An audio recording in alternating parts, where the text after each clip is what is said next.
नमस्कार दोस्तों, Haryana study IQ YouTube channel पे आप सभी का बहुत बहुत स्वागत है। और आप लोगों ने थंबनेल देखा होगा कि जो TO-ATO का मेंस का पेपर है वो मेंस का पेपर लगभग कब तक होने की उम्मीद है। तो देखो, अभी तक तो डेट डिक्लेयर नहीं है और पता किसी को भी नहीं है, बट जो पीछे के ट्रेंड है HPSC के, उसके अकॉर्डिंग हम ये कह सकते हैं कि HPSC मेंस के पेपर के लिए ज़्यादा समय देती नहीं है। क्योंकि अगर हम लास्ट HCS की भी बात कर लें तो HCS का पेपर जब हुआ था तो मेंस के पेपर के लिए हार्डली 45-50 डेज का टाइम दिया था।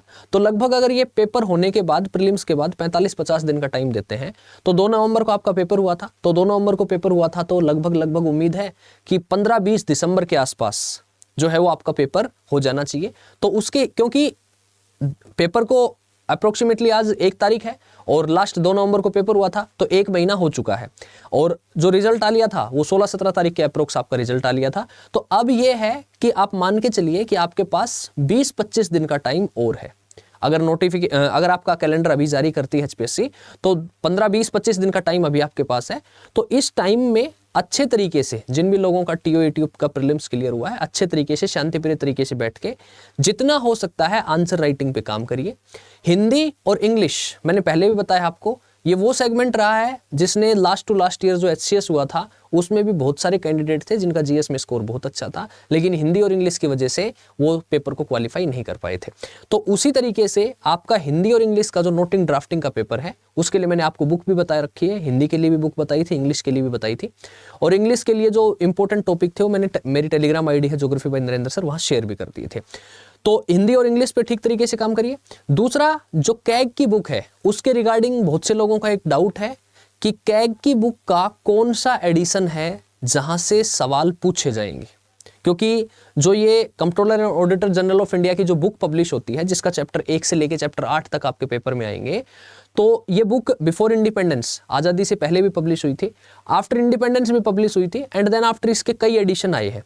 तो लेटेस्ट जो एडिशन है, देखो ये एक, मतलब ये समझ सकते हो आप कि एक एस्टेब्लिश्ड प्रिंसिपल है कि अभी लेटेस्ट जो बुक है वो लेटेस्ट जो एडिशन है, तो मोस्ट प्रोबेबली आपका जो पेपर आएगा, हाँ हो सकता है यार कुछ चीजें ऐसी हो कि जो पीछे के एडिशन में इंक्लूड हो, तो वो जो चीजें होती हैं वो 2-4-5% होती हैं। अदरवाइज आपको क्या करना है कि जो आपका लेटेस्ट एडिशन है उस लेटेस्ट एडिशन को ही पढ़ना है, ठीक है। और उसी बुक के जो चैप्टर नंबर 1 से 8 है वो तैयार करने हैं।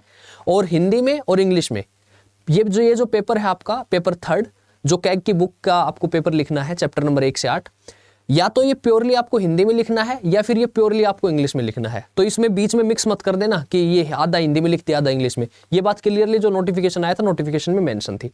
दूसरी जरूरी बात ये है कि जो बुक है, इस बुक के लिए लास्ट जो 2011 में पेपर हुआ था, उस 2011 के पेपर को अगर आप उठा के देखोगे तो 2011 का मतलब अप्रोक्सीमेटली 85%, 90% जो पेपर है वो 85 to 90% पेपर आपकी इस बुक में से एज इट इज आपका आया हुआ है। तो केवल और केवल आपको क्या करना है, इस किताब को ही याद करना है।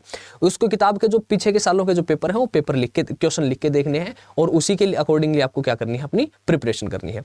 दूसरी बात, अब जब आपका पेपर का टाइम नजदीक आ रहा है, तो पेपर का टाइम नजदीक आ रहा है तो जो आंसर राइटिंग की प्रैक्टिस कर रहे हो वो आपको क्या करनी है, जिस तरीके से HPSC पेपर देता है, जिस तरीके से HPSC आंसर शीट देता है, उसी तरीके की आंसर शीट पे आपको क्या करनी है, आंसर राइटिंग की प्रैक्टिस करनी है, ठीक है। तो आंसर राइटिंग के लिए HPSC ने लास्ट, अब देखो अगर वो चेंज कर देते हैं तो अलग बात है, लेकिन लास्ट जो HPSC ने मेंस के पेपर के लिए आंसर शीट दी थी वो लॉन्ग शीट्स थी और एकदम प्लेन शीट थी, कोई लाइनिंग नहीं थी उनपे। तो क्योंकि उसमें क्या होता है कि आपका फ्लो उसी हिसाब से बनता है जिस हिसाब से आप यहाँ लिखते हो। जैसे कई बार होता है ना, प्लेन पेपर पे हमने लिखना एक कॉर्नर से शुरू किया और जब वहां पे हमें जल्दी जल्दी लिखना है तो हम वो लाइन जो है जाके मिल रही है दूसरे कॉर्नर पे, नहीं, उस तरीके से नहीं होना चाहिए। आपको क्या करना है कि एकदम प्लेन शीट पे ही जो है वो प्रैक्टिस करनी है, प्लेन शीट पे ही एक्सरसाइज करनी है। तो रिमेनिंग जो भी टाइम है, 20 दिन का टाइम है, 25 दिन का टाइम है या 1 महीने का टाइम है, इस टाइम को ठीक तरीके से बैठ के और रोजाना अपना तीनों सब्जेक्ट का, हिंदी का, इंग्लिश का और आपका जो कैग की बुक है उसका, तीनों के टाइम को डिवाइड करके और अच्छे तरीके से पेपर लिखना है। दूसरी बात, कुछ लोग ऐसे हैं कि जिनके स्क्रीनिंग के पेपर हुए थे, तो स्क्रीनिंग का भी पेपर हो रहा है उनका, और उनका एडीओ, ये जो TO-ATO का पेपर है, TO-ATO का पेपर भी हो रहा है। तो उन लोगों को थोड़ा सा डाउट है कि इसकी तैयारी करें या उसकी तैयारी करें। तो कई लोगों के मैसेज भी आए थे, कमेंट भी आए थे। तो मैं आपको क्लियर बता दूं यार, ये ना बिल्कुल प्योरली इंडिविजुअल चॉइस है आपकी, ठीक है। आप लोगों को ये देखना है कि आपको लग रहा है कि आपकी श्योरिटी वहां पे है सिलेक्शन की, जिस भी पर्टिकुलर सब्जेक्ट का आपका स्क्रीनिंग का पेपर था, तो वहां पर आप जो है वो अपना लक आजमाइए।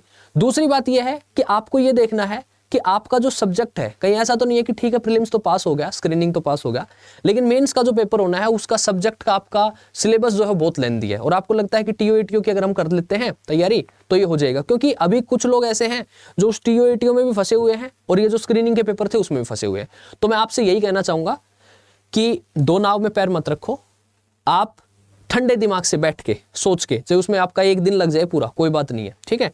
सारे प्रोज एंड कॉन्स एक पेपर के ऊपर लिख के कि हाँ ये चीजें हैं, ये बेनिफिट है, ये लॉस है, अगर मैं इसकी तैयारी करता हूं तो ये बेनिफिट है, ये लॉस है। और फिर आपको, क्योंकि यार आपको ऐसा नहीं है कि 10th 12th क्लास के स्टूडेंट हो, सारे मैच्योर हो, ठीक है, तो आपको खुद आपकी कॉल लेनी है कि अब मुझे उस पेपर के लिए जाना चाहिए या फिर टीओ एटीओ के लिए जाना चाहिए, ठीक है। इसके अलावा आप जो भी लोग, तो ये 4-5 बातें थी जो मैं आज आप लोगों के साथ डिस्कस करना चाहता था।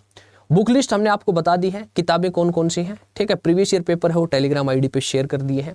इसके अलावा अगर आपको कोई डाउट रहता है तो आप कमेंट सेक्शन में जाके पूछ सकते हैं। और जो भी लोग ऐसे हैं कि जिनको आगे हरियाणा सिविल सर्विसेज के लिए तैयारी करनी है, HCS के लिए प्रिपरेशन करनी है, तो हमारे आज से एक नया बैच जो है वो हमने लॉन्च किया है, आरएम 15.0। आप इस बैच में इनरोल कर सकते हैं। 8 तारीख से इसकी क्लासेस स्टार्ट हैं, क्योंकि बहुत सारे कैंडिडेट ऐसे हैं कि जिन्होंने टीओ एटीओ का जो पेपर दिया, अभी जस्ट 2 महीने तैयारी की, 2 महीने पढ़ाई की, और उनको लग रहा है कि ठीक है यार, कि अगर हम ठीक ठाक तरीके से कर पाते, ठीक टाइम दे पाते, तो हम क्वालिफाई कर सकते थे। तो आप लोग हमारे आरंभ बैच के साथ जुड़ सकते हैं। और जो लोग मेंस के लिए तैयारी कर रहे हैं, तो हमारा टीओ एटीओ का जो मेंस का बैच है, वो मेंस का बैच भी अवेलेबल है। तो अगर आप ज्वाइन करना चाहते हैं तो कर सकते हैं। उसके लिए सिंपली गूगल ओपन करना है, यहाँ सर्च करना है स्टडी IQ, सबसे पहले लिंक पे जाना है, और सबसे पहले लिंक पे जाके थोड़ा सा यहाँ स्क्रॉल करेंगे, तो थोड़ा सा स्क्रॉल करेंगे तो स्टेट PCS नजर आएगा, और स्टेट PCS में यहाँ पे नजर आएगा हरियाणा। तो हरियाणा में यहाँ पर आपको जो बैचेज हैं वो अवेलेबल है, ठीक है। देख सकते हैं आप, टीओ एटीओ का मेंस का बैच है ये, और यहाँ पर आपका आरएम 15.0 बैच है, ये हरियाणा सिविल सर्विसेज के लिए है। जो प्राइस है वो 4,999 है, यहाँ 25,999 है। But there is no need to pay this amount. आपको नीचे स्क्रीन पे कोड नजर आ रहा होगा NK Live, तो जब आप इस कोर्स को परचेज करेंगे तो इस कोड को यूज कर लेंगे तो आपको जो मैक्सिमम डिस्काउंट है वो मिल जाएगा। तो अगर आप मेंस का बैच लेते हैं तो यहाँ पर आप देखेंगे बाय नाउ किया, बाय नाउ करके यहाँ एंटर कूपन कोड पे गए, एंटर कूपन कोड में जाके आपने NK Live कोड लगा लिया और NK Live कोड अप्लाई कर लिया, तो यहाँ पे 2,000 रुपए का डिस्काउंट है और आपको ये बैच मिल जाएगा 3,000 रुपए में, 2,999 में, ठीक है, ओके। और अगर आप चाहते हैं कि आपको हरियाणा सिविल सर्विसेज के लिए तैयारी करनी है, तो अगर आप HCS के लिए तैयारी करना चाहते हैं तो आपको यहाँ पर स्टेट PCS में जाना है।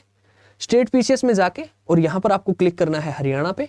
हरियाणा पे क्लिक करके यहाँ आपको जो है वो क्लिक करना है इस बैच पे, आरएम 15.0 पे। इसमें 2 फीचर्स हैं, एक प्लेटिनम है और एक गोल्ड है। तो इनके जो फीचर्स हैं वो अलग अलग हैं, देख सकते हैं आप।